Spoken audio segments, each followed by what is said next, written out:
안녕하세요. 임신영입니다. 오늘은 말이 늦은 아이 언어 지연에 대해서 말씀드리겠습니다.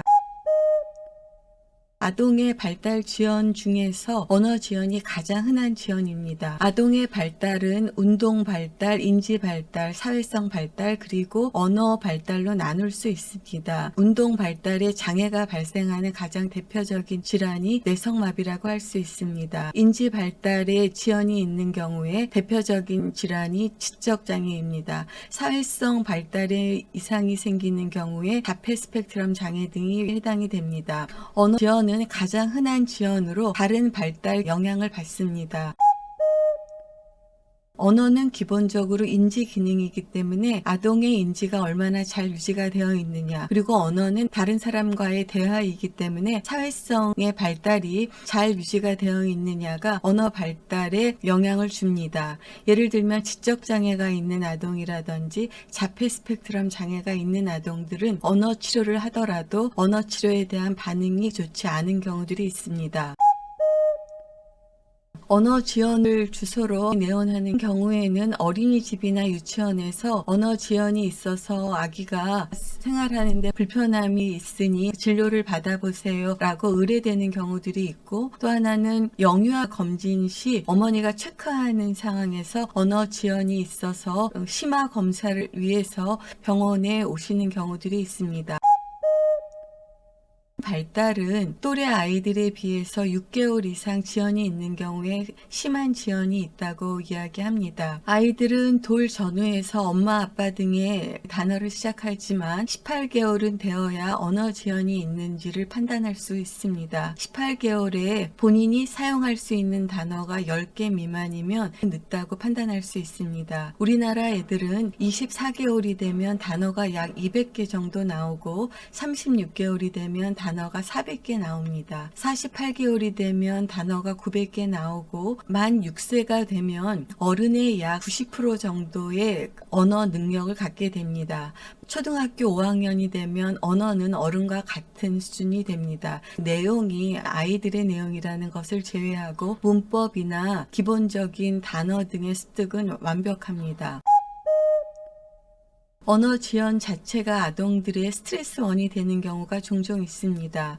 언어가 되지 않으니까 어린이집이나 유치원 등에서 또는 친구들과 놀 때 말로 표현하지 못하고 아이들을 잡아 끌거나 할 경우에 분쟁이 생기는 경우들이 종종 있습니다.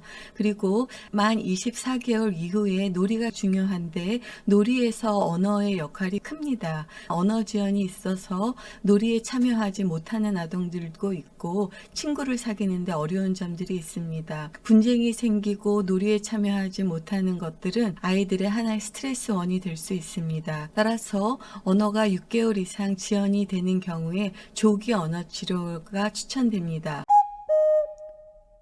언어 지원으로 오시는 경우에 우리 애는 말을 다 알아들어서 문제가 없어요. 그리고 집에서 의사소통은 다 하는데 어린이집이나 유치원에서 이상이 있다고 해서 왔다고 합니다. 가정에서는 엄마 아빠가 아기와 의사소통이 되기 때문에 불편함이 전혀 없다, 이렇게 얘기하시는 경우들이 있습니다. 언어 지연이 있더라도 가정에서는 엄마 아빠가 눈치껏 아이가 원하는 것을 이해할 수 있고 들어주기 때문에 크게 불편함이 없다는 것을 알 수 있습니다. 그러나 아이의 발달은 상대적인 발달이 되겠습니다. 또래 아동들이 어떻게 의사소통을 하느냐를 참고해야 되겠고, 또래 아이들과 비슷한 정도로 의사소통을 하는 것이 정상적인 발달이 되겠습니다. 가정에서도 쉽게 파악할 수 있는 것이 18개월이 됐는데 우리 아이가 스스로 사용하는 단어가 10개 미만이다. 24개월인데도 단어가 200개가 되지 않는다. 36개월이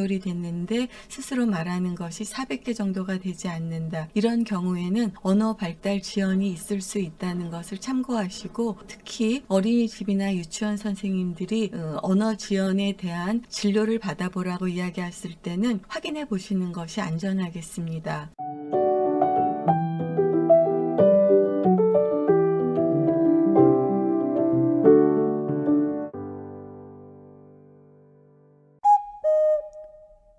그리고 언어 지연이 있을 때 언어 발달만을 보지 않습니다. 언어는 기본적으로 인지의 기능이고 사회성의 발달이 같이 동반되어야 되는 것이기 때문에 언어 지연이 명백한 경우에 인지 검사를 하게 됩니다. 인지 검사는 IQ에 대한 검사인데 생후 36개월이 되어야 웩슬러 지능 검사를 할 수 있습니다. 그 이전의 아동들도 베일리 발달 검사 등을 통해서 아동의 인지 발달을 평가할 수가 있습니다. 그리고 언어 발달 지연뿐만이 아니라 사회성 발달에 걱정이 있어서 자폐 스펙트럼 장애 등이 의심이 되는 경우는 소아정신과의 진료를 별도로 받으셔야 됩니다. 소아정신과의 진료를 통해서 자폐 스펙트럼 장애 등이 있는지를 진단하는 것은 그렇게 어려운 일들이 아닙니다. 너무 걱정하지 말고 검사를 하시기 바랍니다. 우리 애가 어린데 검사가 되나요? 라고 질문하시는 분들이 있는데 각각의 연령별로 아동들이 해야 되고 알아야 되는 표준표가 있기 때문에 그것들을 확인하면서 비교적 정확하게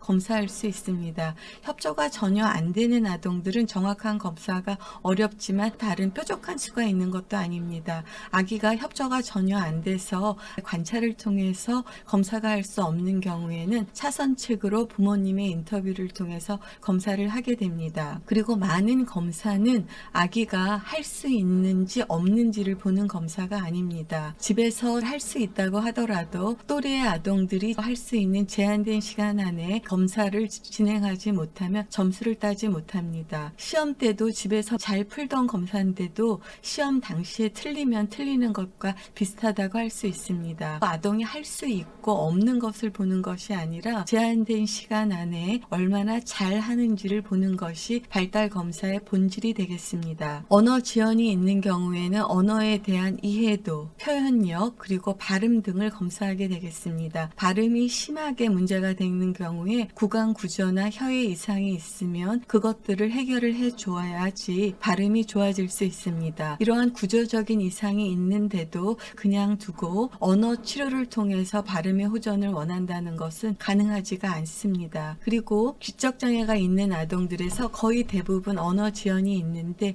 이 경우에도 언어 치료를 통해서 언어의 기능적인 훈련을 하는 것이 필요합니다. 언어 치료를 통해서 지적장애가 호전될 수는 없는 것이지만 언어의 기능이 어느 정도는 호전될 수 있습니다. 그리고 자폐 스펙트럼 장애 등이 있어서 언어 지연이 있는 경우에 언어 치료에 대한 효과가 그리 좋지 않지만 이 경우에도 언어 치료를 통해서 언어의 기능을 훈련을 해야 되겠습니다.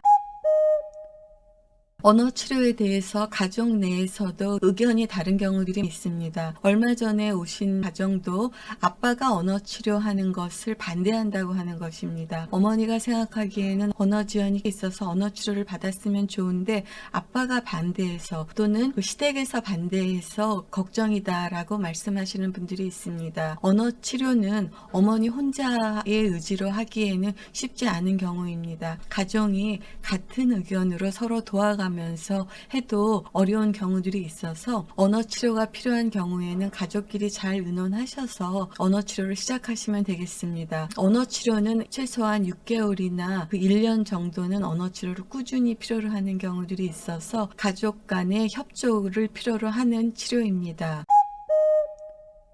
6개월 이상의 언어 지연이 있지만 이것을 그대로 둬도 좋아질 거라고 치료를 하지 않으시는 경우들이 있습니다. 이런 경우에 병원에서도 도와드릴 수는 없지만 이것은 좋은 방법이 아닙니다. 6개월 이상의 언어 지연이 있는 경우에는 정식으로 언어 치료를 받으시기를 원합니다. 또한 6개월 이상의 언어 지연이 있는 경우에 가정에서 어떻게 지도해야 합니까? 무엇을 주의해야 됩니까? 라고 물어보시는 분들이 있는데 6개월 이상의 언어 지연은 이런 것으로 해결될 것은 아닙니다. 정식으로 언어 치료를 받으셔야 되고 엄마 아빠가 언어 치료하는 방법을 배워서 해주겠다고 하시는 분들이 있습니다. 언어 치료실에서 내드리는 숙제와는 다른 것입니다. 언어 치료는 그 라이센스가 없는 사람이 할 수 있는 치료가 아니기 때문에 정식으로 언어 치료가 필요한 경우는 라이센스가 있는 언어 치료사에게 치료하는 것이 맞습니다. 단지 언어 치료 과정에서 가정에서 숙제 숙제가 필요할 경우에 그것에 참여하시는 것이지 6개월 이상의 언어 지연이 있는데